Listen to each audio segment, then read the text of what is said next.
Good afternoon. Good afternoon. I can see the energy in the room. Welcome all participants, and thank you in particular for UNCTAD for joining us. I know our UNCTAD colleague is listening to us virtually from her office. Thanks to all who are remotely participating and through the YouTube channel. Thanks to my colleague, Rule, who is sitting there for putting all the hard work to put this event together. My name is Jose Mathagel. I am Chief of the Department of Partnerships and Projects from the International Maritime Organization, and very happy to welcome all of you. So the key message from COP, I'm sure you heard the two words, urgency and the need to act now to reduce GHG emissions. That applies to all the economic sectors, including international shipping. IMO, as the UN specialized agency responsible for regulating shipping, is working hard on developing new binding regulatory measures to reduce the GHG emissions from shipping. Equally important message of this COP is the need for just and equitable transition to a low-carbon global society, and those two words we keep hearing in this COP. And also that applies to IMO. IMO, as a member of the UN family, wants to make sure that the decarbonization of shipping will not deepen the existing divide between the developed and the developing countries. Rather, it will bring them together. Concretely, among so many other technical cooperation projects that IMO implements to support this voyage together, such as the Green Voyage 2050, the GHG Smart, the Next Gen, the IMO case, the Blue Solutions, there are a number of projects, Innovation Forum. When it comes to IMO technology cooperation in ship energy efficiency measures, IMO, through its Global Maritime Technology Cooperation Center network, has also established 5 maritime technology cooperation centers around the world in the developing countries, which are specifically focused on cooperation in the area of energy efficiency of ships and the ports. To further support this just transition in the decarbonization in maritime transport, IMO will further step up its existing activities in technology demonstration and technology cooperation, but also in facilitating access to finance for maritime projects for the developing countries. And many of you are probably aware in 2020, IMO also developed a resolution for the establishment of national action plans, encouraging member states to work across the maritime value chain in putting in place the necessary investments and cooperation, including for renewable energy for the sector. So IMO recently also, when I talked to the financing, IMO recently also established this FinSmart, Financing Sustainable Maritime Transport, with different international financial institutions like the World Bank and the EBRD, and others, to look into existing barriers for the developing countries to access finance to support maritime and port decarbonization efforts. And decarbonization of shipping is largely dependent on outboard technology like wind, new ship design, innovative hull coatings, air, lubrication, as well as availability of low zero carbon marine fuels of the future, such as the blue and green ammonia, hydrogen, biomethane, as well as biofuels. I'm sure you have heard of all of those developments. The production of these future zero carbon fuels create also a promising opportunity for developing countries because of the geographical location or access to the renewable energy sources. And we have a number of country representatives here today that will present today their current efforts in seizing these opportunities around low-carbon fuel production for shipping, and that's why we organize a side event specifically focusing on that particular topic. Before we will go into that very interesting panel, we have 3 introductory remarks by our partners, UNCTAD, the World Bank, and the Global Maritime Forum. All these 3 organizations stand ready to support IMO in its efforts to support 2 developing countries in the area of production of low-carbon fuel production, and I'm grateful for the participation today. Thank you very much.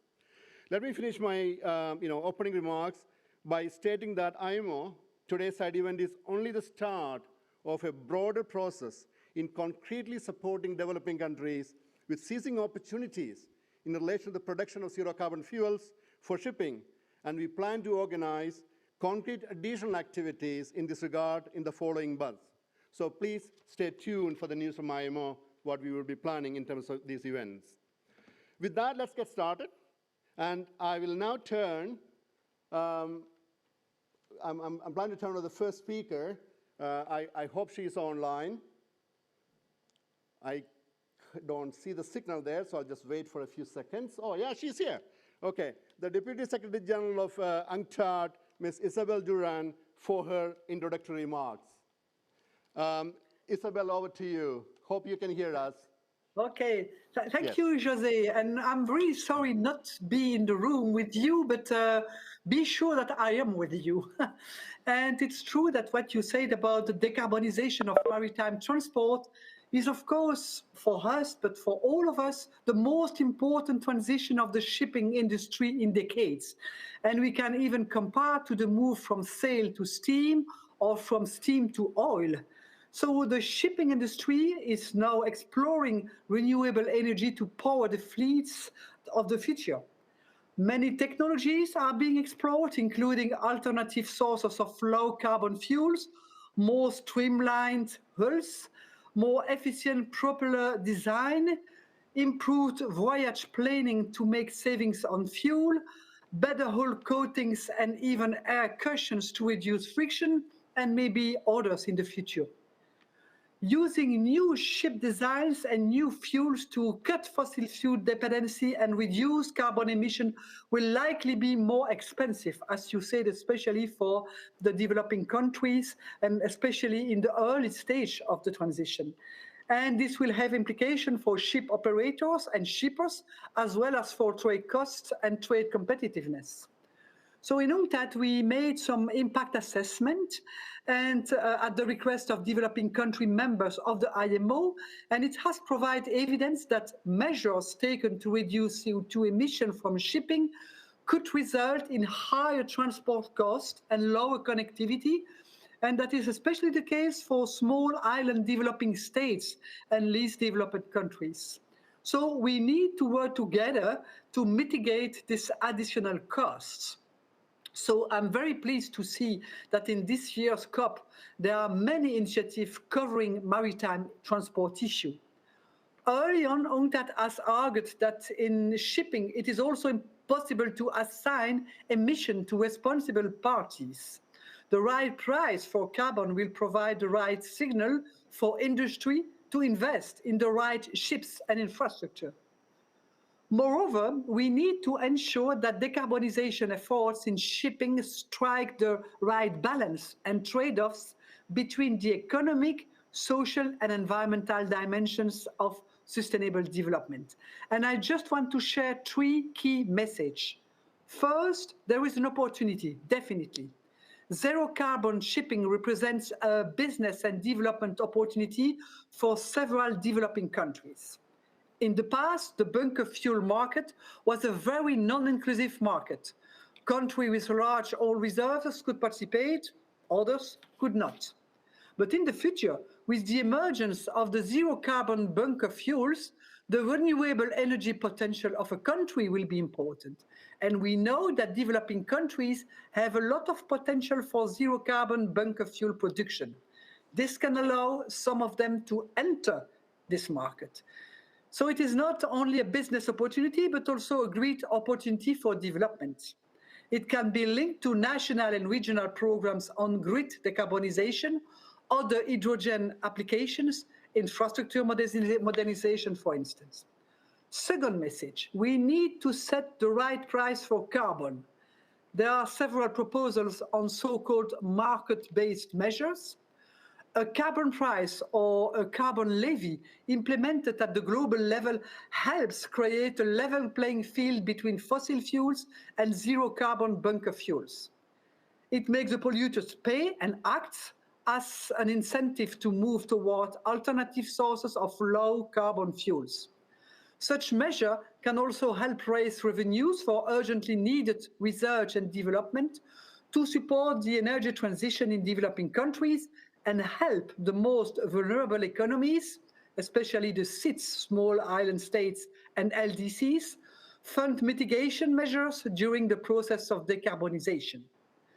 UNCTAD's latest impact assessment of currently negotiated GHG reduction measures at the IMO shows that SITs and LDCs will likely be more affected by increasing costs and lower connectivity resulting from the short-term emission reduction measures. Third message, we need a predictable multilateral regulatory framework for the transition, and we need it fast. The current supply chain crisis has shown that a shipping capacity shortage can have severe impacts on freight rates and cargo flows. And it is important that investors in ships, ports, and energy distribution know early on in which direction to invest, so as not to delay the decarbonization transition and avoid unnecessary increases in trade costs. So, ladies and gentlemen, today 40% of maritime cargo is energy, including oil, coal, and gas. With the energy transition, bulkers, tankers, and gas carriers will continue to trade, but will likely carry different cargoes than coal, gas, and oil. The energy transition in shipping will require high investment at shore and at sea, spanning ship design, propulsion systems, engines, and alternative fuels. So we need a life cycle approach to energy production and distribution to ensure that the gains of the energy transition towards cleaner fuels are not eroded by carbon leakages that may occur at the production and distribution stage. UNCTAD and IMO have a long-established partnership which we highly value, and we look forward to continuing collaborating on many fronts, such as the assessment of the impact of decarbonization measure and jointly supporting sustainable and resilient maritime transport. So I thank you for your attention. And thank you for your applause. Thank you very much, Isabel, for your message from UNCTAD, covering a lot of aspects of fuels and trade aspects. So thank you very much. Let's now move on and invite our next keynote speaker, none other than Mr. Biniam Reja, Acting Global Director for Transport and Manager of Transport Global Practice from the World Bank. Mr. Reja, please. Okay, great. Thank you, Jose. It's really great to be here. First of all, I would like to thank the IMO and UNCTAD for inviting me to participate in this important forum, and also to be able to share some of the findings from our analytics that we've been doing over the last couple of years on decarbonizing the maritime sector. Okay. So I will treat you with a few slides. First, I think it's always good to know that the shipping emissions trajectory, this is showing the historical CO2 emissions. It has been rising, we all know that. And the underlying reason for this is trade globally has been increasing. So the fact that trade is increasing is a good thing, because we know from Adam Smith's time, I guess from this place, then trade is good for reducing poverty and for prosperity of countries. But what we are learning now is actually the shipping industry contributes a great deal to greenhouse gas emission and to climate change. So if we don't do anything, the trajectory doesn't look good. It's going to basically more than double, over 130% from the 2008 level by 2050. But if we follow a decarbonizing path for the shipping industry, according to the IMO, we can see a 50% reduction by 2050 from the 2008 baseline. This could also even go into 100% within the century. How do we get there? Well, there are two ways. One is to improve energy efficiency of the kind of fuel that we use, but in a more medium term, long term, is really a move to zero carbon bunker fuel. Okay? So, what do we mean by zero carbon fuels? We actually looked at three different aspects of carbon fuel: biofuels, hydrogen and ammonia, and synthetic carbon fuels. From our analytics, we think the way to go is green hydrogen and green ammonia. We can think of others as a kind of a transition for biofuels, but I don't think we have enough supply to make this thing work. And the synthetic carbon fuels, according to our analytics, would also be super expensive. Actually, would be a lot more expensive than the green hydrogen and green ammonia. In some aspects, I think blue hydrogen and blue ammonia can also be considered as part of the transition. But again, the trajectory and the medium term, what we're looking at is to really support countries to move towards a much more greener zero carbon bunker fuels, mostly focused on ammonia and hydrogen. So how do we realign the fuel market, and what is it for the developing countries? I think Mrs. Stewart actually mentioned this aspect, and it's worth repeating here as well. The traditional source of fuel for shipping obviously comes from oil, and if you're an oil exporting country, then it's good. Then you will have you participate in the value chain for the fuel. But other developing countries, countries are just spectators, and then they use. But when we move to zero carbon shipping, there's a great opportunity for many more to participate in this agenda, because as long as they have cleaner energy, renewable energy, which comes from wind and solar, they can actually then participate in the production of green hydrogen and ammonia. So that means many countries can all of a sudden be part of this value chain for shipping. So this is, I think we see it as a great business and development opportunity for many developing countries. So how do we make this thing happen? Well, so first I think let's look at it. We look at actually many of these countries that are potentially could be part of this. We looked at about 208 countries, and what are the potentials? You see, if it's only blue ammonia, it's really dominated by a few countries. As you can see, they're all the big countries. There are some potential for developing countries, but not much is out there. But if we can mix this, first blue and then green, then you can start seeing more developing economies, more developing countries being part of this transition and part of this agenda. They can participate in the production of zero carbon fuel. So then if we go for green, then this is a medium term, long term, we will have even more countries to be participating. So as you can see, I think there is quite a lot of potential, many countries that can be part of this value chain for transitioning the shipping industry into green ammonia or greener or zero carbon bunker fuels. So what's in it for developing countries? As mentioned, I mean, the zero carbon fuel production can create investment opportunities, export opportunities. Countries can actually benefit in two ways. They can be the refueling hub on this green shipping line.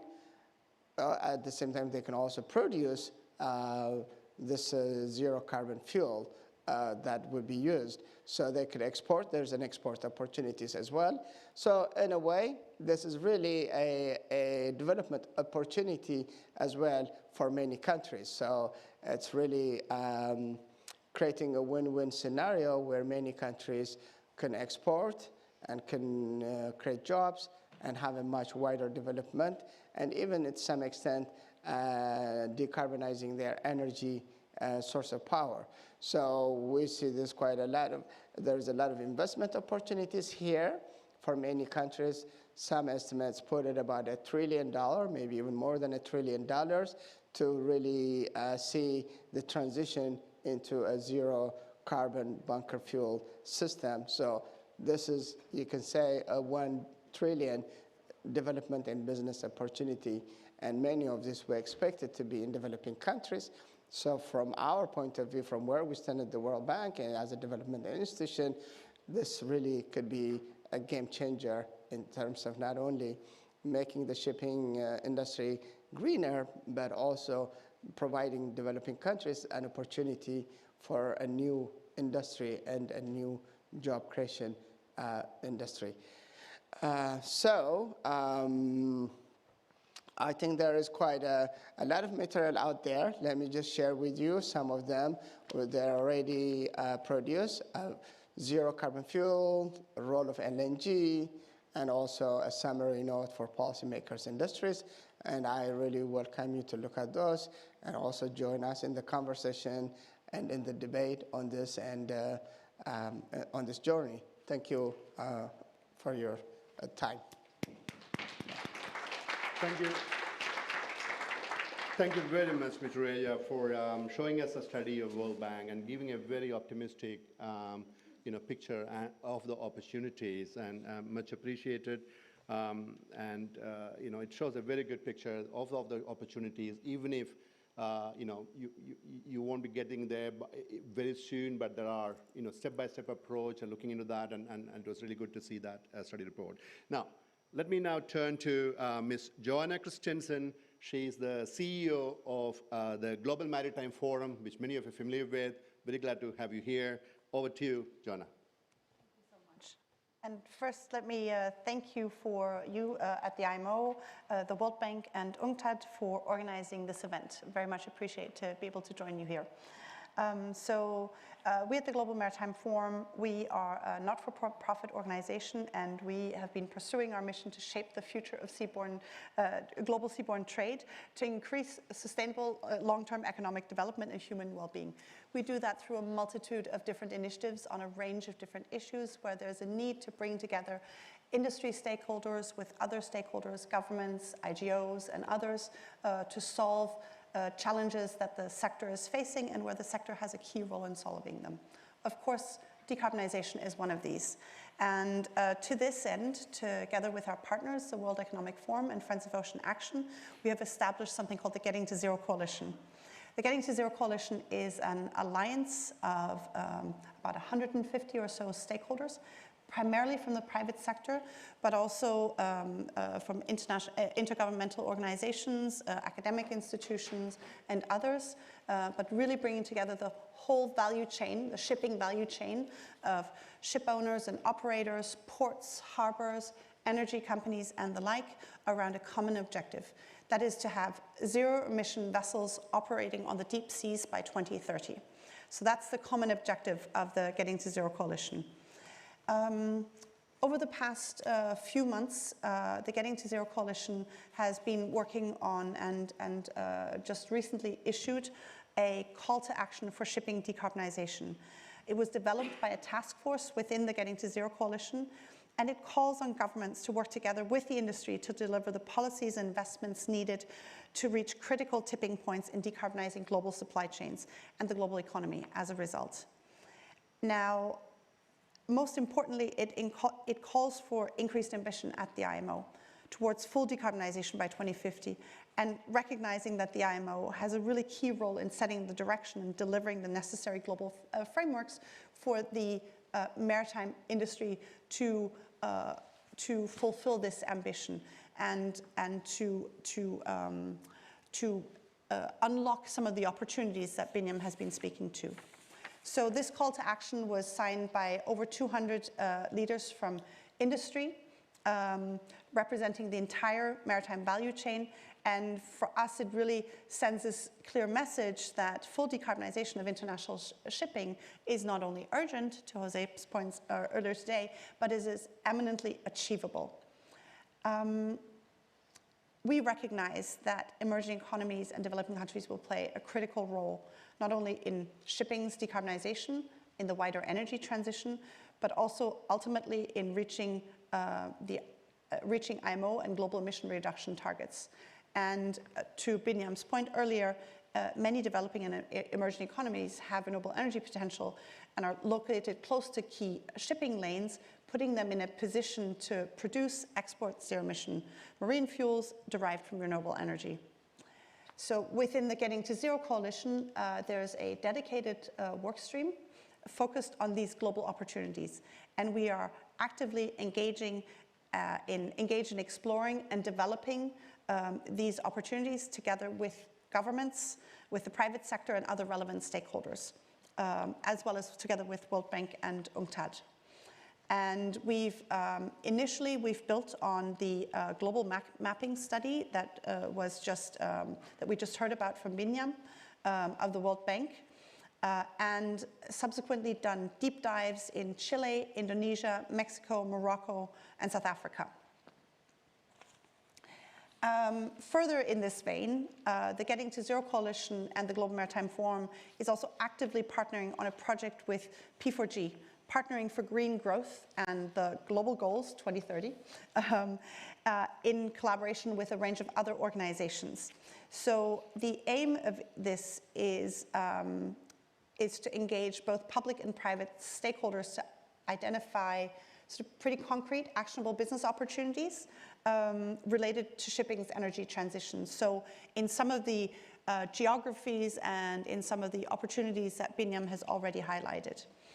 As part of this work, we've conducted scoping exercises and stakeholder consultations where we found pretty good interest among national stakeholders for the decarbonization agenda. And in particular, we've focused on sort of exploring, so what are some of those concrete co-benefits that you already alluded to? And some of these benefits include the creation of green jobs, increasing energy security and independence, reducing air pollution, attracting investment, and you particularly underscored this point already, attracting investment for renewable electricity infrastructure, and of course, synergies to decarbonize other sectors. So that could be heavy-duty transport, mining, agriculture, manufacturing, and other heavy industry. We found keen interest in many of the countries that we're working with to learn more about these opportunities and to see support to identify more concrete steps that can be taken to take these opportunities forward. So a lot of the countries that we've been engaging with have been especially keen to understand what are some of the low-hanging fruit that could be undertaken in the short term, but also for others, such as to see especially UNCTAD, World Bank, IMO, and others work together on realizing these opportunities. This year, we've published national energy studies for both Mexico and South Africa, and I think we'll be hearing a little bit more about this later on in the session. And what we've seen is that both of these countries have a significant potential to produce renewable electricity. In fact, quite a bit more than is the need than meets the need of the national energy grid, leaving quite a bit of excess capacity to supply energy to international vessels. And this renewable energy potential but this renewable energy potential can only really be achieved with investment into sustainable infrastructure. And you've also already spoken a bit to that. So for us, in conclusion, it's really clear that this rapid decarbonization of the sector is possible, but that it's going to require collaboration between all of us here today to unlock the opportunities that reside therein. Thank you.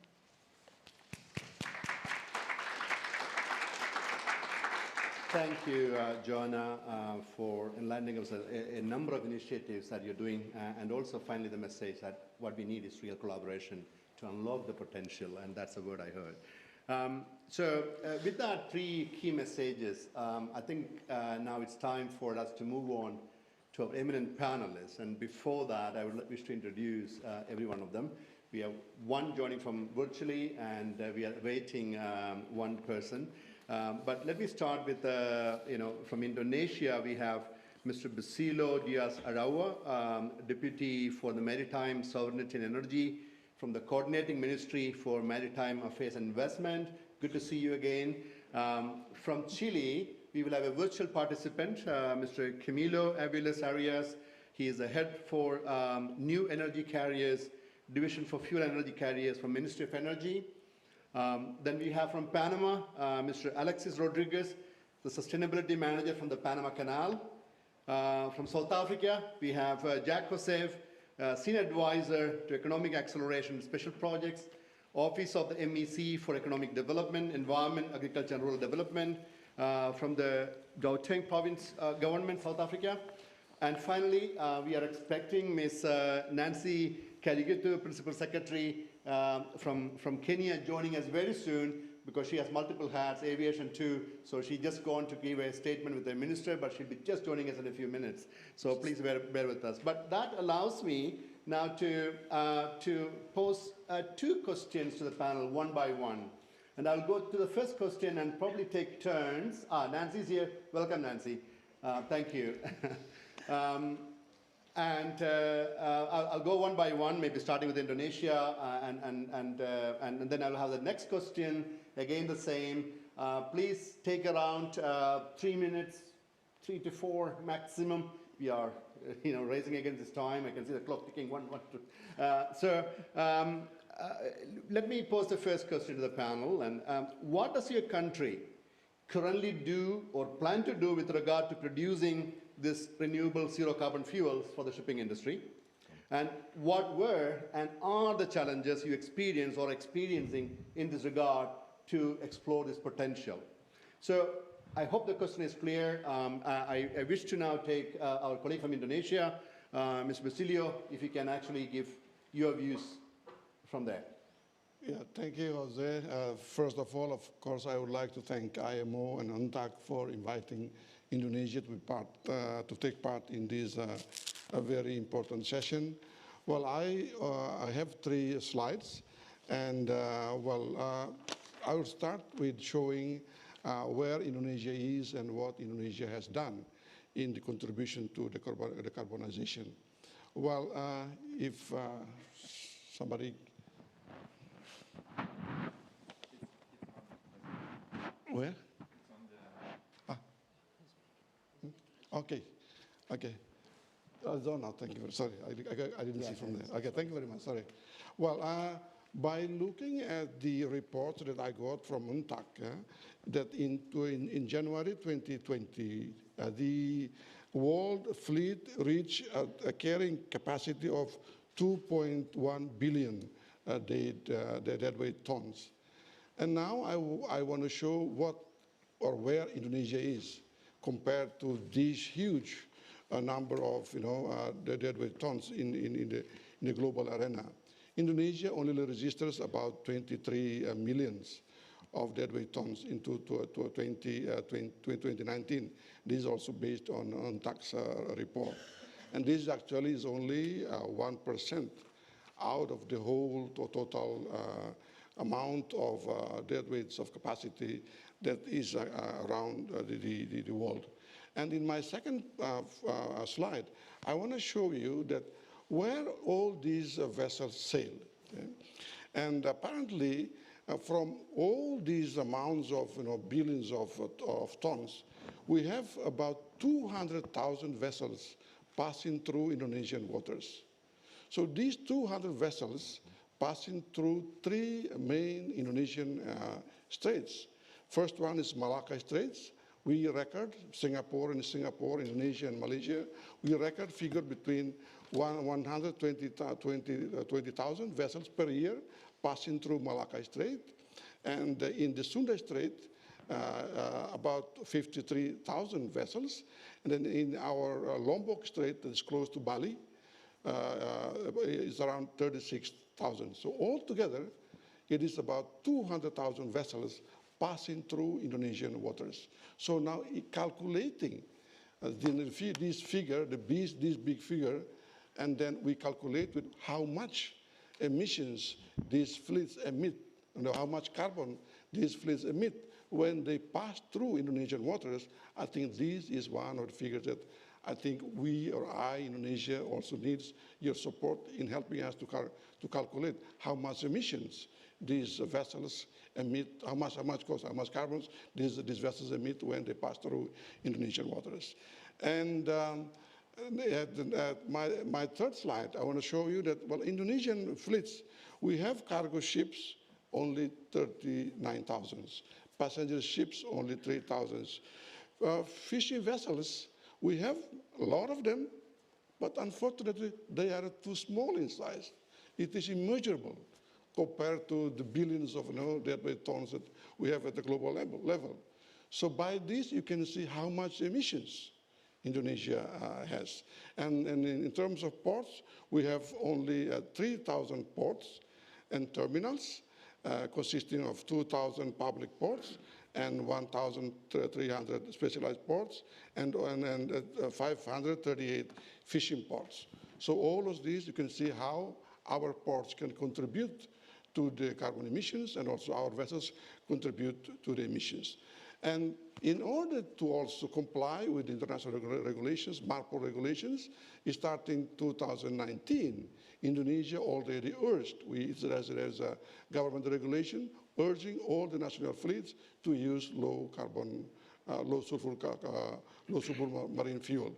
And starting this year, Indonesia has done its first, or launched its first bunkering. It was done in one of our ports in Sunda Strait, called Krakatau International Port. And I think I have some sticks here to give to you for those of you who want to know this port. So we start bunkering, launching first bunkering this year to one Greek vessel called Alona. And we could do a bunker around 175,000 liters of low sulfur marine fuel. Indonesia now can produce also low sulfur marine fuel. We have 3 terminals in Malacca Straits, and we have 5 to 6 ports in Malacca Straits, and we can provide low sulfur marine fuel through these ports. And we're looking, of course, for international cooperation in order to also assist Indonesia in this term. Thank you very much. Thank you very much. Thank you for that. Let me now move on to our colleague from Chile, who is joining virtually, Mr. Camilio. You heard the question. We are all eager to hear from you. Over to you. He's enjoying the coffee.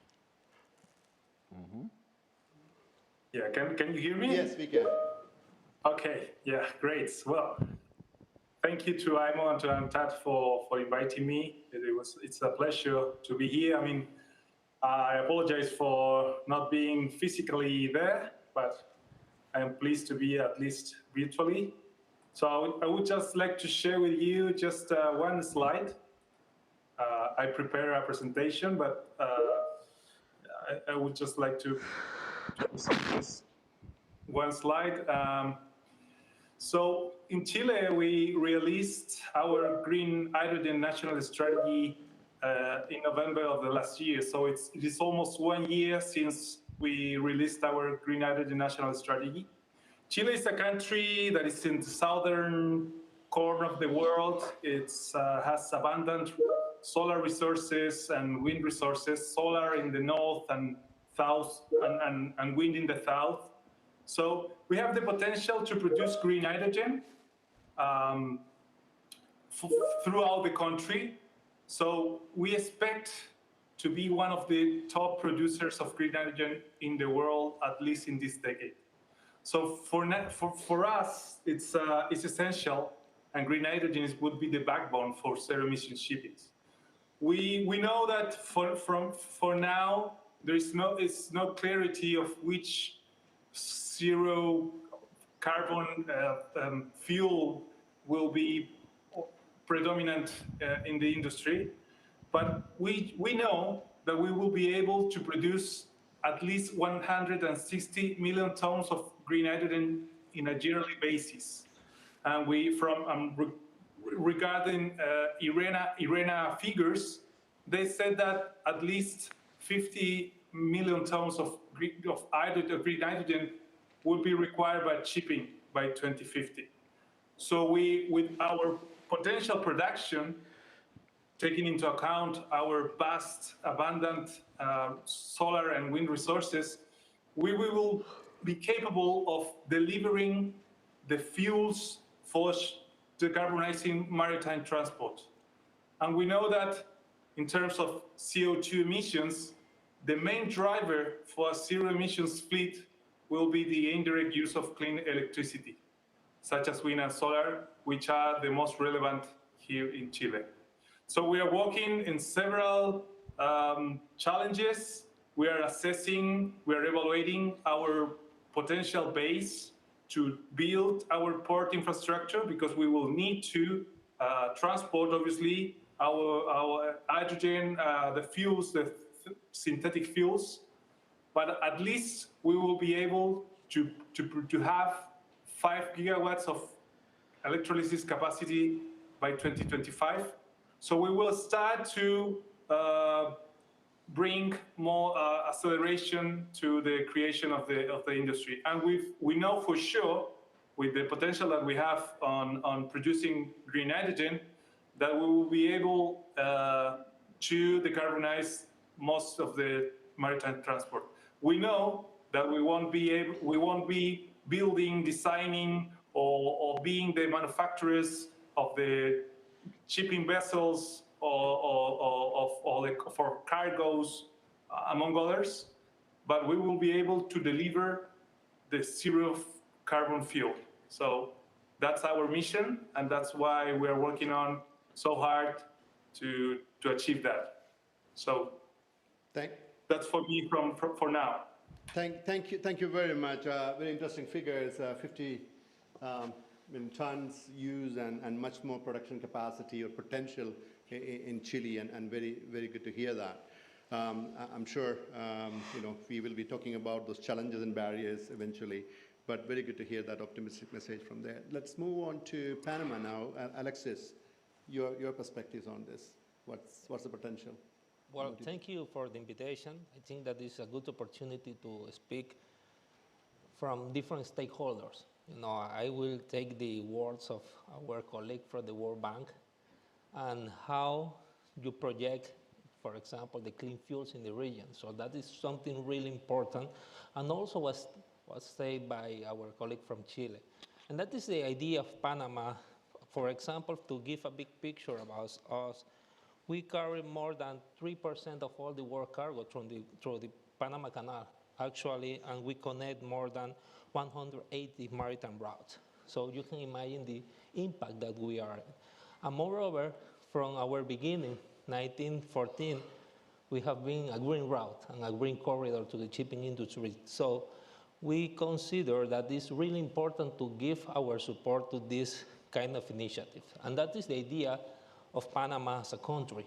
Take advantage of that potential of all the Latin American countries, Latin American and Caribbean countries, for being a green and clean fuels hub. For what? For production, export, and also distribution to the oil logistics sector. We know that vessels have all different routes around the world, and that is really important to understand. The vessels will not maintain in a specific country or region. So that is the reason we need global regulations. We need that all stakeholders be involved, but look forward in how we can achieve this kind of distribution of fuels. We need to start that fuels. We need to give in the Pacific, also in the Atlantic, and join work together. That is why, for example, we are planning as a country, work together, all the institutions, to put Panama as a hub, taking that opportunity and that advantage of production that have, for example, other countries in the region, that they will have the capacity moreover, but they will need that support for countries such as Panama to give that distribution. And more than, because if we expect that vessels, that new technologies could transit or pass to Latin America, we need to have infrastructure. And that is one of the key problems that I will explain a little bit in the next question. But that is our vision, how we can achieve all the goals, how we can work together with the industry not to only to have that infrastructure, but also giving that opportunity of all the clean fuels, because we know that at this stage we are talking about a lot of bit about hydrogen, but there is another option such as ammonia, methanol, biofuels that will need to be achieved in the mid and long term, but also giving the opportunity to have the fuels for the short-term measures. That is another types that will help to achieve, for example, the climate change commitments. Thank you. Thank you very much, Alexis. From a Panama Canal perspective, which faces a lot of traffic going through, and good to hear the views and your vision. Now let's move on to South Africa. Mr. Jack Jose, please. Yeah. Certainly. So it's great to be in the right company. So alongside Chile and countries such as Australia and Morocco, we are a country that's on everyone's to-do list when it comes to green hydrogen production, for very good reason. We have excellent renewable resources. Much like Chile, we have very, very good both wind and solar in key parts of the country. And that is basically what underpins what's on your screens right now, which is these 3 commercialization lanes for green H2 production. So to set the scene, these are the ways we believe we can industrialize green hydrogen in South Africa, and the way that the presidency, on whose behalf I appear today, is really coordinating that activity.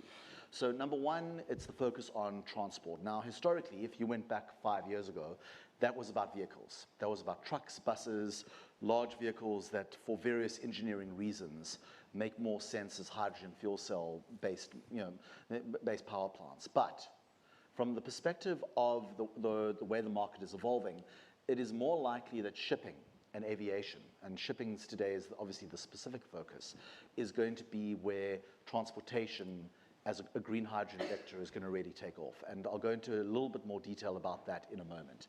The 2 other lanes for hydrogen industrialization and commercialization that give us the confidence that we can build an ecosystem which includes green shipping fuels are the production for export, in many regards, where the great wide deserts of the world intersect with the right context and the right capabilities, as they do in South Africa, Chile, Australia, Morocco, etc.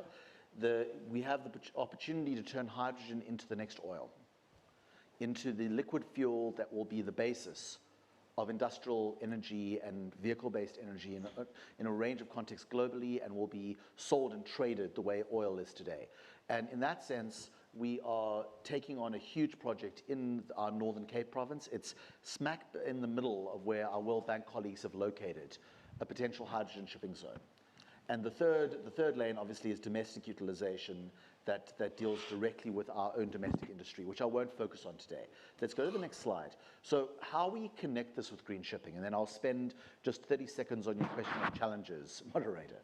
So what we are doing in Buchelbaai, which is the major project that's relevant here, we are taking a special economic zone approach and concessioning 240,000 hectares of high capacity renewable carrying land as a production site for large-scale green hydrogen.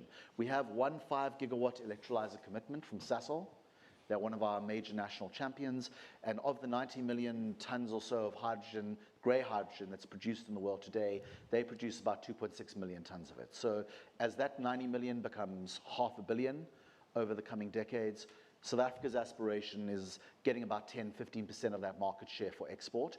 A chunk of that is going to also focus on what we do with green shipping, because as we locate production in that part of the world, we are developing a bespoke port operation alongside the hydrogen electrolyzers that will supply green shipping fuels as one of the fuel sources that is also used for a variety of other vectors. So if you look at the uses of green methane and green ammonia, they obviously extend well beyond shipping. But the fact that we are going to be moving significant volumes of liquid hydrogen from that port naturally suggests that it would only be foolish not to include a green shipping aspect alongside the movement towards shipborne transit lanes into Europe in particular for our green hydrogen volumes. The challenge is simple. No one's done this before, not yet. It's new territory. We're combining production. We're combining new kinds of port consolidation operations. We're transporting one of the most combustible fuel types on the planet. that requires all kinds of special considerations in terms of storage and management. And we're doing so at a time when the cost of logistics is an ever-squeezed area of costing for just about everyone involved in moving goods around the globe. So we do believe on our side is the fact that the new carbon tariff, border tariff adjustment mechanisms are going to make it pretty much impossible for any high carbon value chain product to be competitive in just about any market. And we are looking towards this kind of system, producing and distributing green shipping fuel, shipping large volumes of green hydrogen into Europe and into Japan and other markets to be one of our major entry points into this new global economy. That is part of our big focus on hydrogen industrialization, recognizing, of course, that as we do so, we have competitors and we have collaborators. And we are looking forward to being honest participants in conversation with both. Thank you, moderator. Thank you. Thank you. Thank you very much, Jack, sharing your strategies, your roadmap, and that's the beauty of this kind of forum, that we share these kind of experiences so others can actually also see how it's possible in other countries as well. So thank you very much for sharing it. And finally, but not least, we have a colleague from Kenya, Nancy Karigutu, our Principal Secretary. Your perspectives, please. Thank you, Jose, and thanks for the opportunity to be here today. Let me start by saying that our transport sector in Kenya accounts for over 13% of the country's total greenhouse gas emissions. And before action was taken, it was projected to reach 17% by 2030. But as well as being the leading source of emissions in all energy-related sectors, and it's also the lead consumer of fossil fuels. But this sector is undergoing transformation now, anchored on the implementation of low carbon and efficient transportation systems through locally appropriate priority mitigation actions. And these measures have been outlined in our country's National Climate Change Action Plan, which is one of the main instruments that is undergoing implementation for Kenya's enhanced NDCs. And measures include promotion of low carbon technologies in especially the maritime sector, as well as increased uptake of electric mobility. In recent past, Kenya has seen an increased shift of focus to electric mobility initiatives and initiatives which has been driven by a young youthful population, as well as a booming technology and innovation ecosystem. Electric mobility uptake has also been proven to have high mitigation potential for our country, due primarily to a very significant high share of renewable energy in our country's energy mix, hydro, wind power, and also forestation, particularly mangrove forests. And therefore, the opportunities for electric production and mobility offers job creation through expansion and introduction of new value chains, which makes it a very worthwhile venture for investment in the country. When I come closely to the maritime sector, I want to say that Kenya is predominantly a port state, with 92% of our international trade being carried on shipping. And the port of Mombasa and a new port in Lamu to the north of the country also serve as a huge hinterland in Eastern Africa. Our geographical location makes us ideal for quite a number of ships that are served by our ports. And one of the emerging strategic opportunities is being a bunker point for the emerging renewable fuels, both for local consumption as well as the regional shipping industry. It is our country's aspiration to be industrialized, and therefore this presents a brand new opportunities, because we'll be doing it green from the beginning. And therefore, development of new fuel is one of the many options that we've identified in order to push for in this regard, especially now in the light of the new roles expected of ports and the maritime sector generally, and which roles they'll be expected to play in the decarbonization journey, both for the local shipping and services industry, and also for the international shipping visiting the port of Mombasa. And we want to say that the journey has started, and for the Port of Mombasa, the port services are now in pilot stages, or rather the new stages for using port-based, cold ironing. And in the development of Lamu Port, this has been factored in.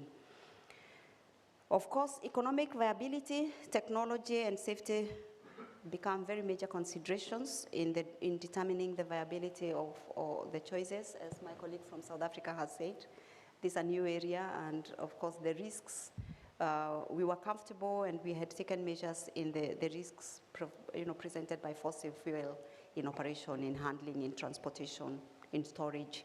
But this presents a whole new challenge, not just for us, but I guess for anybody venturing in this area.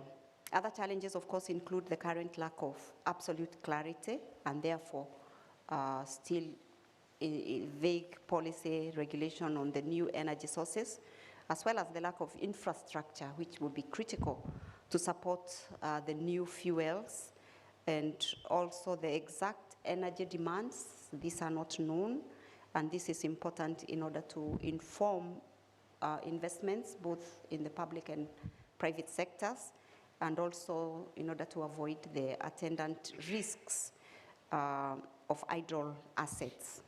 Development of capacity, infrastructure, and in terms of infrastructure and personnel is also one of the challenges because of the, to suit the port terminals to handle the new fuels in terms of the international shipping and local shipping. Thank you. Thank you very much, Nancy. Especially looking into the challenges as well, in addition to the opportunities, and bringing the role of the ports as also an important player if you were to supply, zero carbon fuel. So before going to the next question, I know we are running out of time in a little bit, but I wish to ask our eminent speakers, Joanna and Mr. Benia, a very quick reflection on what you just heard on this, on this topic. What's the what do you see as an opportunity in these countries? And, yeah, Joanna, maybe you can.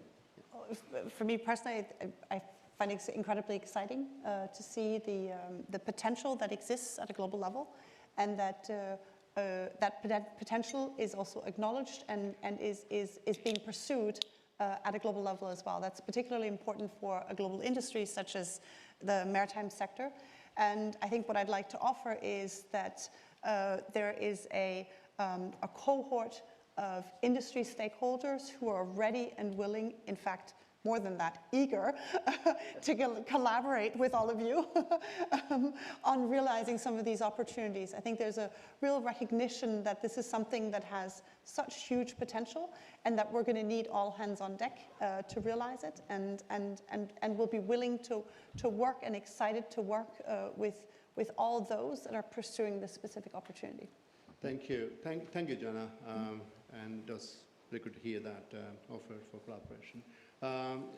Mr. Reja, a very quick reflection on what you just heard from the World Bank. Sure, great, thank you. I was really also impressed to hear about the initiatives that are happening at the country level, all the way from Kenya, South Africa, and also Asia and Panama. So I guess two things to say here. One is, as we said, investment for this is going to be huge. So the question is, where is the money going to come from? Sure. How do you actually finance all of this? Where will be the revenue?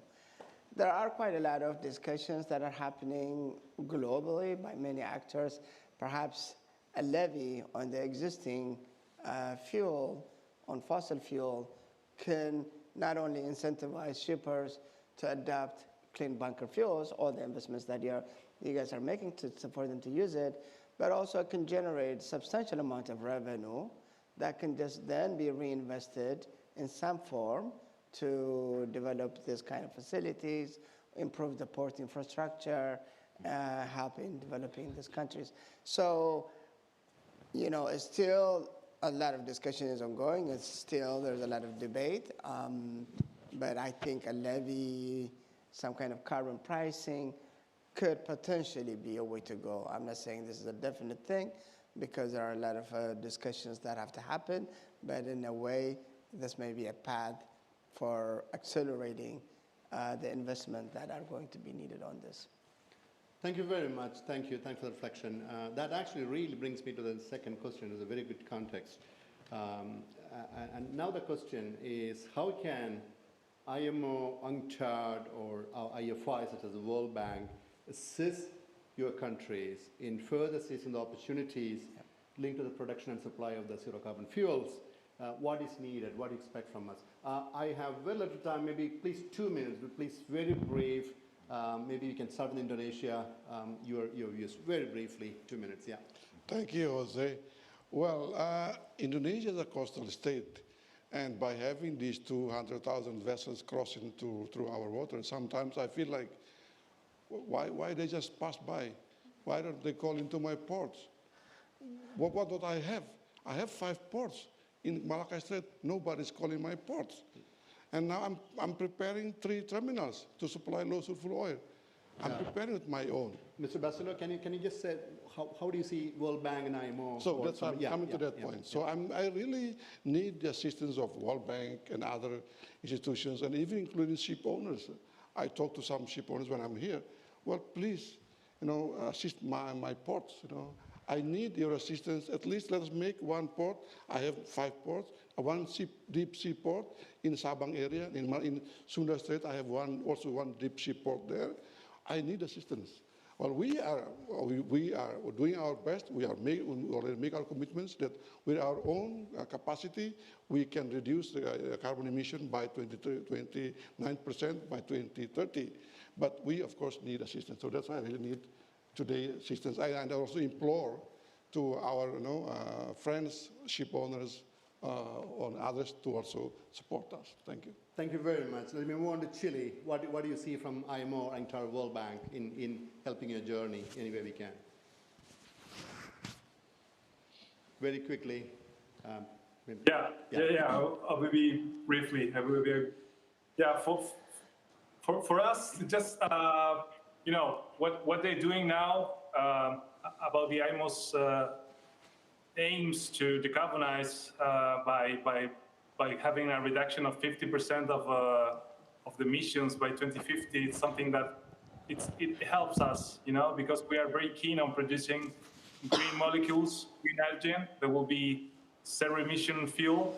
So we are just a little bit worried about the potential levy that IMOs may introduce to start to charge the existing applications that use fossil fuels, right? So as a developing country, because Chile is a developing country, we know that we have a potential here. As long as we can use it, of course, but we are just a small economy in comparison with the big economies. So I think that we are very keen on the medium and long term. As long as we introduce these,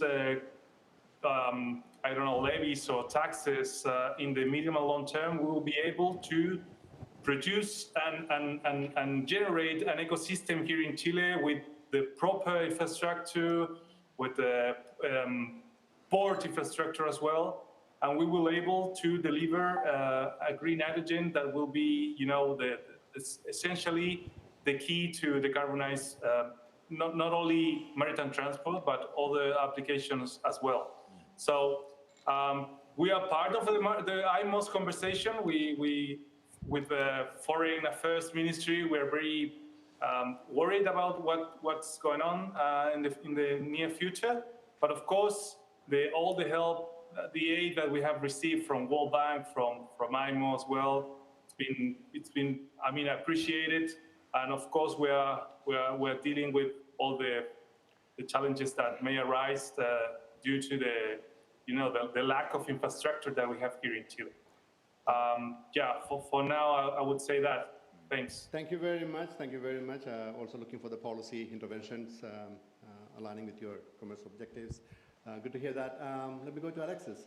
Very quickly, very briefly. Yes, thank you. So, I think that I will be directed to your questions. First, to IMO, to continue to make their job, global regulations, enforce also safety, a human element, into this matter about clean fuels and new technologies on vessels. The second one to UNCTAD is continue doing their job and helping us with the impact of states and the analysis of the economics and transport development, not only for the region, also for worldwide. That is a good support because this part is more technical, but also they have economic impact around the world for the shipping industry and the maritime transport. So that is really important. And for the financial institutions, it's really nice, I could say, that we need their support independently what measure should be adopted, as a carbon levy, tax, or other measure, is really important because, as he mentioned, that we need that investment and we need to have the infrastructure and how the financial institutions can support not only the clean fuels, but also all the infrastructure that is really necessary to achieve the goals, not only for a mid, but also for long term. Thank you. Thank you, Alexis. Joseph, over to you. So what can you do? Bring us the shipping world and the people that finance them as partners and investors in our special economic zone of Bogobai. Let's prove we can do this. The adoption of green shipping fuel in particular and hydrogen in general is going to be a power curve. It's going to be gradual, gradual, gradual, and then whoosh. What drives the whoosh is the price of renewable energy. And what drives the price of that renewable energy is going to be the level of demand that allows us to invest in additional solar and wind capacity. And this, by the way, I'm sure our colleague from Chile will tell you, you're talking gigawatt scale. It's all very novel, it's all very scary, and it's the kind of thing that makes capital nervous. But if we know that alongside other purchases of green hydrogen, the shipping industry is going to be a major user, it diversifies risk and it makes it more likely. And it also, at the same time, is in the industry's interest to develop capacity now to transport what is going to be one of its major liquid transit products, being hydrogen power fuels. So bring us the world. Let's work together to convene them as investors and partners. Thank you very much. Nancy, over to you. Very briefly, what can we do? Thank you. Let me start with the money. Now, we're talking of public investments in terms of the port sectors that have to overnight transform the infrastructure. And yet, especially if I speak from my perspective of Kenya, Africa, we're talking of competing interests with other SDGs, poverty, clean water, So the money is going to be a major challenge, and this is where we seek that the IFI's help in terms of coming to assist in that. This is a major global shift, and we may not be able to do it on our own. Then the other thing of IMO is retooling, reskilling. Our seafarers right now, or even our shore personnel, they've been trained to do things in a particular way, but now we may need to adopt new regulations. We may need, in terms of safety, but also now we will need to equip the players in the sector on how to handle and, transport, transfer, all these things, and therefore, for the storage. And therefore, this will be necessary, and we'll be looking up to you to lead the way in that. Thank you. Thank you very much, Nancy. And I think that we have a few minutes left. I wish to now sum up. We heard from the World Bank on the potential out there from the study. And maybe it will take some step-by-step approach, but the potential is clearly there. We heard from UNCTAD the perspectives on the trade aspects and again, the importance of looking into this matter. We heard from GMF a number of initiatives as well, but most importantly, we heard from the panelists, what we are telling is, there are good signals that this could become a good potentially, good opportunities for these countries. We heard from all the 5 countries of the various initiatives, and I'm glad that you zoomed on to the investment needs. We do have the IFIs. I'm sure they're looking into those opportunities. And certainly the sector needs such an innovative, maybe the traditional way of funding that may not work. Maybe you need to look into some new ways of financing this. Our FinSmart is a good platform. Maybe we can discuss this as well.